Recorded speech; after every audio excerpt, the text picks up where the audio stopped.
Jeremy.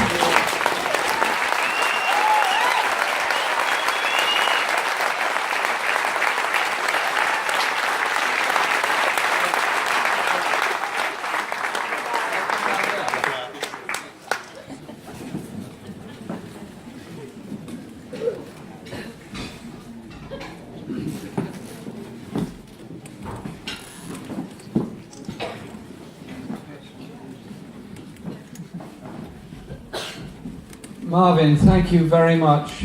Thank you very much, everyone, for inviting me here tonight. And big thank you to Khan for all the food. Wonderful, thank you. Now, where's Rosie? Rosie, happy birthday. Come on, big cheer for her.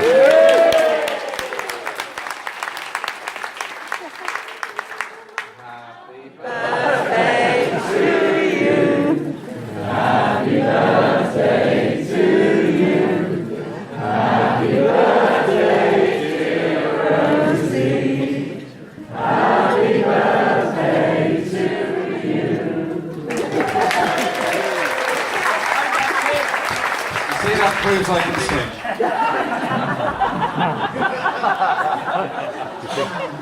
Can I say a big thank you also to the three women MPs for Bristol, Karen, Kerry and Thangham, for their work, their support, their representation. I think I'm right in saying it's the only city that's got 3 women MPs. Wow. Well, I'm being diplomatic here. Is that okay? And can we all send our very best wishes to Thangham? She's going through a very tough time, we know that. I had a wonderful chat with her last time I was here. She's very tough, she's very strong, she's going to come through and she's going to be back with us. Okay? Say it louder so she hears it.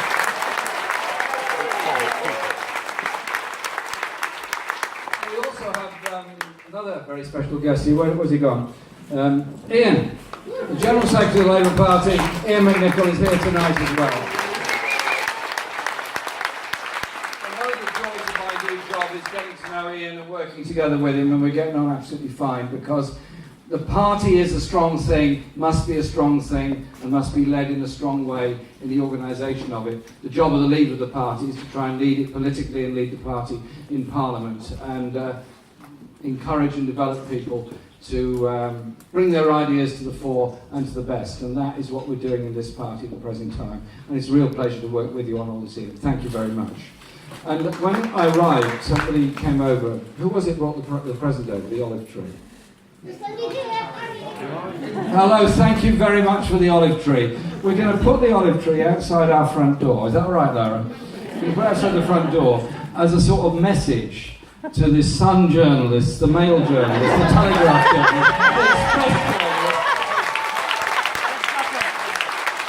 and all the others that harass our neighbours almost every day. I'm going to say, listen, I know you've only come to admire our olive tree, just come and look at it. So we're going to do that. I also want to mention somebody else who's a very old friend of mine, who I'm great to make a reacquaintance with. When I was first selected for Parliament in 1982 for Islington North, it was a 6-month selection campaign, and at the end of it I calculated I'd been interviewed for a total of 13 hours. Islington North is full of people with lots of ideas, lots of knowledge, and I calculated I'd offered my opinion on roughly 120 different subjects during that selection process. There may have been more, but those are the ones I counted. And the chair of the final selection conference, and I was very narrowly selected, was Dave Yorith. He's here tonight. So Dave, thanks for that you did then, and the work you're doing now in the party here in Bristol. I want to say this about this election campaign that's coming up, because it's not going to be easy. You've got to mobilise across the entire city. You've got to mobilise in every ward, whether it's a strong Labour ward or a weak Labour ward. You've got to treat every single street as if it's a super marginal in a super marginal constituency, to mobilise the maximum vote to get Marvin elected as the Mayor of Bristol. Imagine the political significance of us winning the mayoralty in Bristol in May, and imagine the historical significance of a black man of mixed heritage from Wales, from England, from other parts of the world, Caribbean, being elected a mayor of Bristol, a city with such an amazing and very mixed history. Marvin, we're with you, and we're going to make sure you get elected, all right?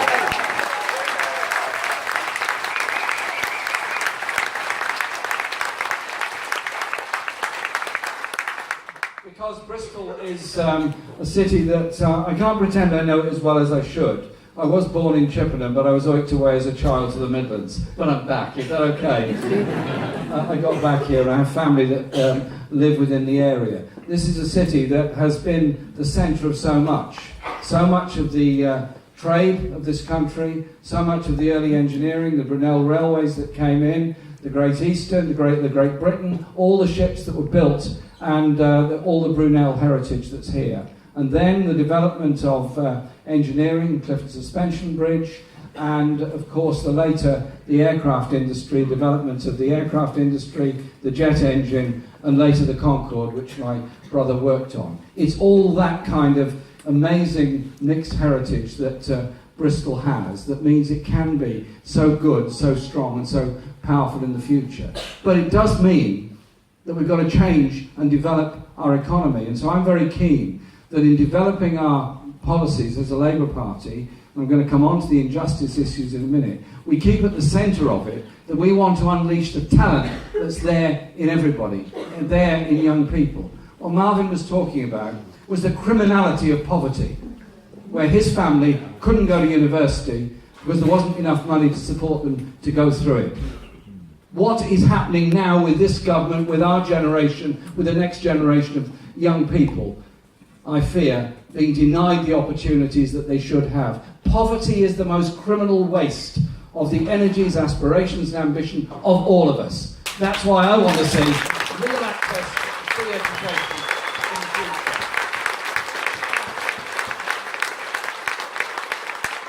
And yesterday I was in Swansea, visiting the university, the new campus of the university there. Amazing campus, built on the beach, next to the beach, so it's handy for the students to take a swim, whatever else they wish to do.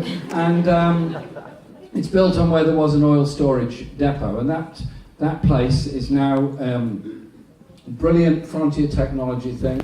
I was shown an experiment they're running about printing photovoltaic cells onto cloth, onto paper, onto cardboard, so you can actually generate electricity very, very cheaply just by a printing process. That's been developed. And like so many other things that have been developed in this country, we've been very good at inventing things, very good at bringing the idea forward to fruition, very bad at moving it forward into production and developing it from there. And that university has certainly got that, and is therefore investing locally in how you can take those things through to production. That surely is the kind of balanced, productive economy that we want. All the Tories understand is a global free market economy and a service-based, financially service-based economy. Of course there's a place for financial services in the economy, but at the end of the day, you've also got to make things, you've also got to develop things, and that surely is unleashing the skill sets of young people.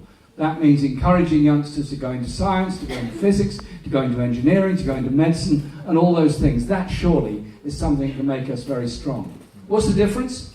Why is this university doing well in Wales? Why is that not necessarily happening everywhere else? A Labour government in Wales went into partnership to make sure it happened. A Labour government in Wales has kept the education maintenance allowance, so working class kids do get to go to college, do get to university, do get to realise their full potential for the benefit of all of us. That must be why David Cameron so dislikes the government of Wales. David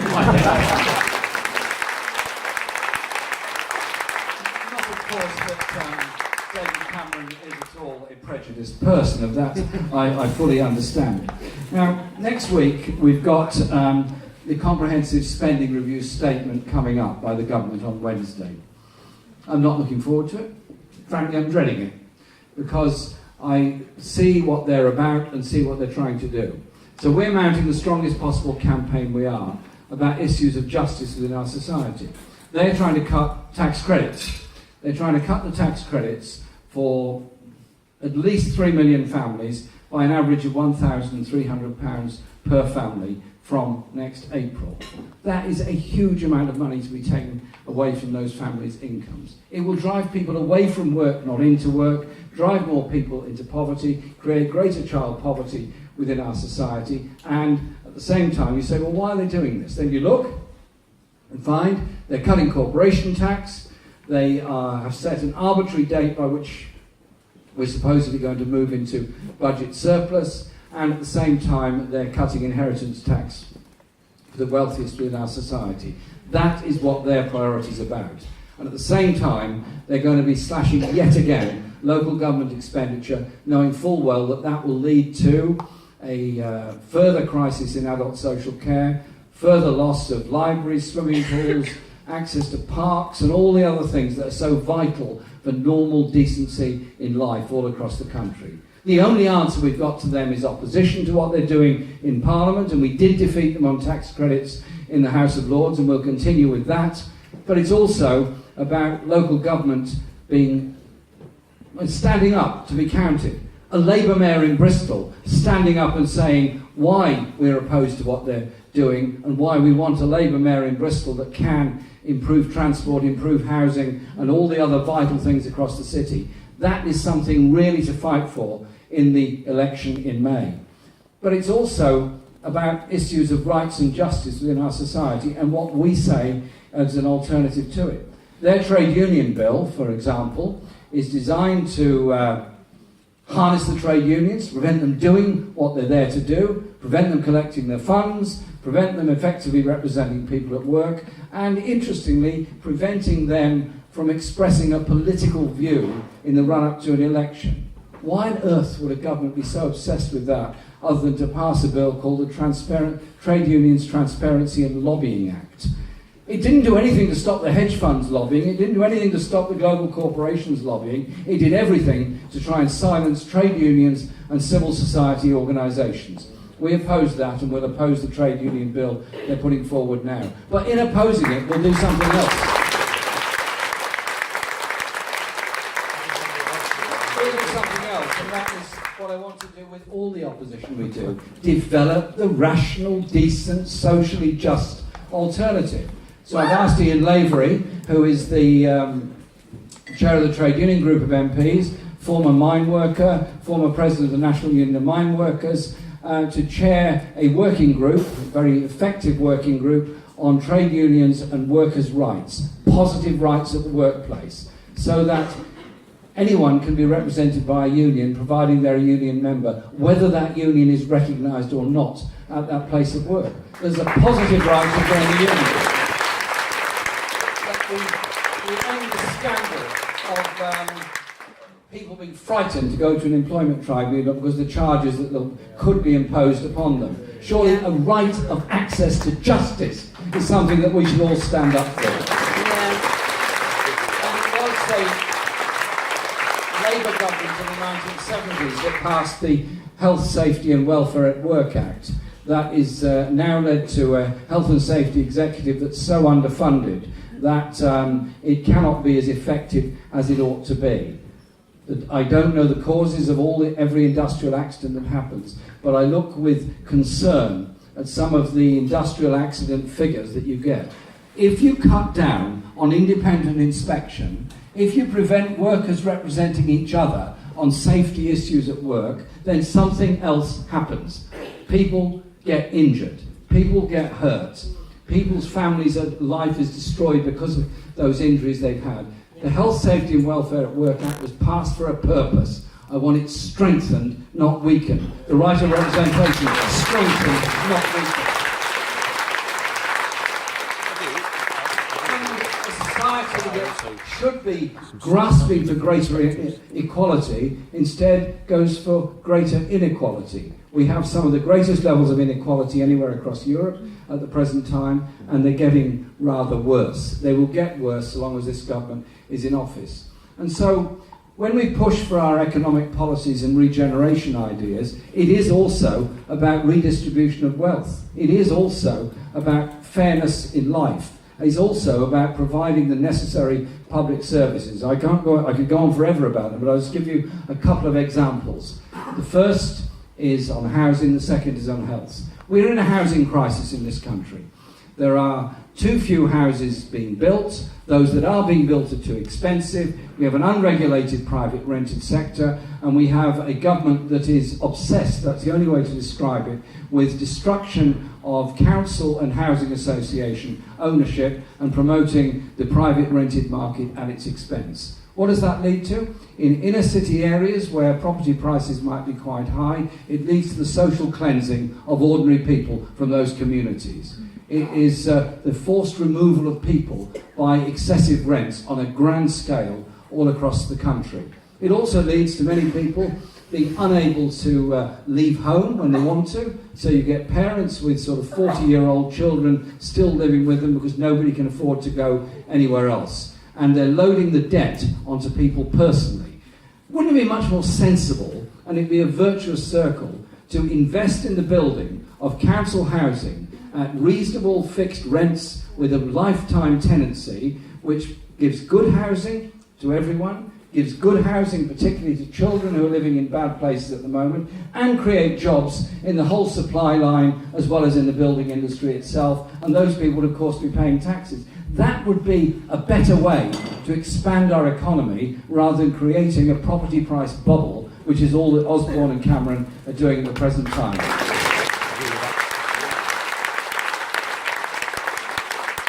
And the other area is, of course, health, where the National Health Service is absolutely our proudest achievement. The idea that healthcare is free as a right at the point of use. It's something that is very fundamental. It's in our DNA in the Labour movement. It's ours. It's our National Health Service. And it sort of breaks my heart. It breaks all our hearts. The idea that 49% of all services have to be administered by the private sector. That instead of properly planned health facilities all across cities and regions, you end up with competition between hospitals within the National Health Service and the BDI of the private sector trying to take over parts of the NHS at the same time. I want to see a fully funded, fully free National Health Service delivered by those very hard-working, very committed public sector workers that do deliver it. And if Cameron's got a problem about junior doctors, there is in England, because they don't seem capable of recognising the brilliance, hard work and commitment that those junior doctors have shown. So,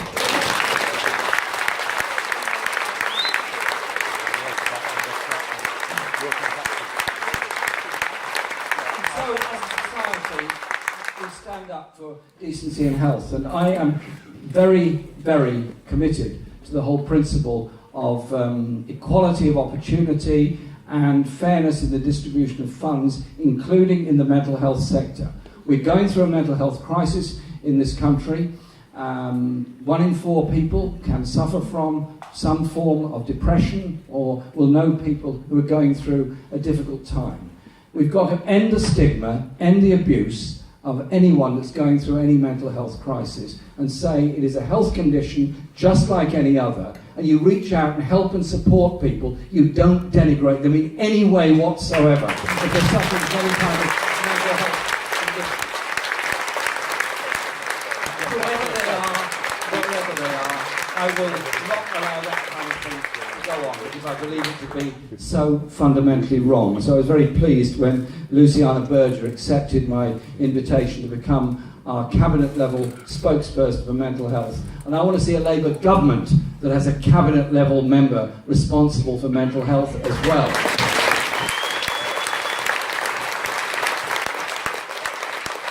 This afternoon, I was slightly late coming here. I had to get a slightly later train because I, as I always do, shoved a few extra things into my diary today. And one of them was to go to the mosque in my constituency. One of the mosques. We've got 5 mosques in my constituency. And I went there to say to them, as the same thing we said in Parliament this week, in the wake of the dreadful events that happened in Paris last week, happened in Beirut, and happened in Damascus, and happened in Ankara, obviously dreadful events, and there can be no excuse, no justification whatsoever for those events. It must not be accompanied then by a rise of intolerance, be it anti-Semitism, Islamophobia, or racism of any sort. The only way we survive as a society, as a country, as a world, as people, is if we don't see diversity as a problem, we see diversity as a plus. We see people having different views, different faiths, different backgrounds, as something that is a plus. And I absolutely commend South West Region TUC for their pamphlet, Migration in the West Country, just pointing out the work done by migrant workers all over the West Country, indeed all over Britain, in the health service, in the transport sector, and all the other things. That surely is a message about the kind of world we want to create, where instead of looking for the next opportunity for wars, we look for the way in which we can create peace in the world by looking at the causes of war, the fundamental inequalities, the environmental degradation, and all those issues that go with it. We've got to be thoughtful about these things and be prepared to challenge some of the orthodoxies. And so, the first thing I did on being elected leader of the party was go to a Refugees Are Welcome rally to show that on behalf of the Labour Party, we are not going to join in condemning those people that are fleeing for their lives, but instead going to welcome and support. And week after next, I'll be going by train to Paris for the climate change conference by train. Please get that by train. Sustainable, get it? Okay. And to show that, yes, we're very serious about developing those kind of economic policies. We've got lots and lots of battles on our hands, and we're going to get lots of attacks in the media. We're going to get lots of attacks that we are dreamers, we are not realistic, we're not real. Hang on. Our party was founded by people who saw the poverty of the 19th century, saw the injustice of the 19th century, where the poor couldn't get education, the poor couldn't get health care, and the waste and waste and waste of the talents and strengths of all those people. So they fought back. They fought back with the ideas of organisation of the trade unions. They fought back by demanding votes for women. They fought back by demanding later on the end of racism, real equality within our society. We haven't achieved all of those things, but we've made enormous strides. But we as a party are going forward. We're going forward with our traditional values and beliefs of equality, of social justice, of housing for all, of health for all, of education for all. But we're also going forward with the view that everybody matters. We're not going to allow discrimination against people. We're not going to allow the way in which the impoverishment of those with disabilities has taken place and their benefits have been so disgracefully hurt. Instead, they're going to be supporting people that they can in turn make the most of their lives. And so we develop an economy that does work for all, that does share resources out and does create that fairer, more just society, and we in turn become a motor for that in the rest of the world. We're the biggest membership we've ever been in the Labour Party in my lifetime, I think. 400,000 members. That's something to be very, very proud of. And I want to say to all those that came into the party during the summer to take part in the leadership contest, thank you very much. Thank you very much for the support that we received, because I don't think I won the election. We won the election for the leadership of the party. And we have a job on our hands. A job to do, to develop our own ideas, to develop our housing policies and all the rest in the most inclusive way possible, that everybody can put forward a point of view. But we also have some immediate issues on hand, and one of those is the election campaign here in Bristol in May, not just for the council but for the mayor.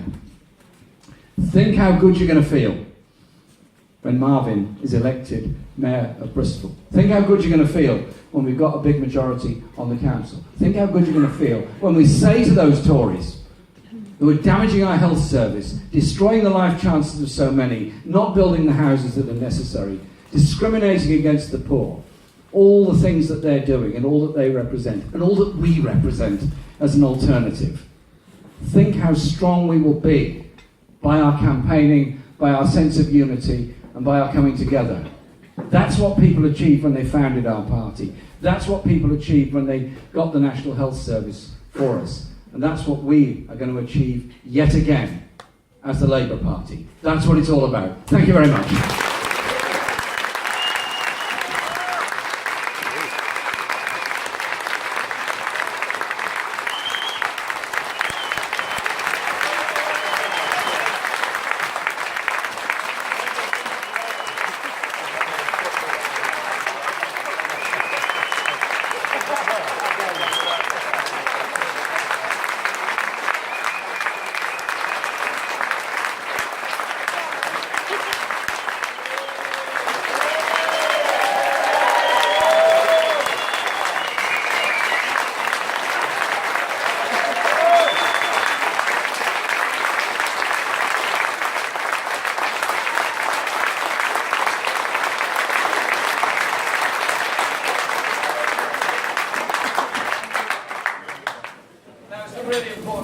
known as the raffle.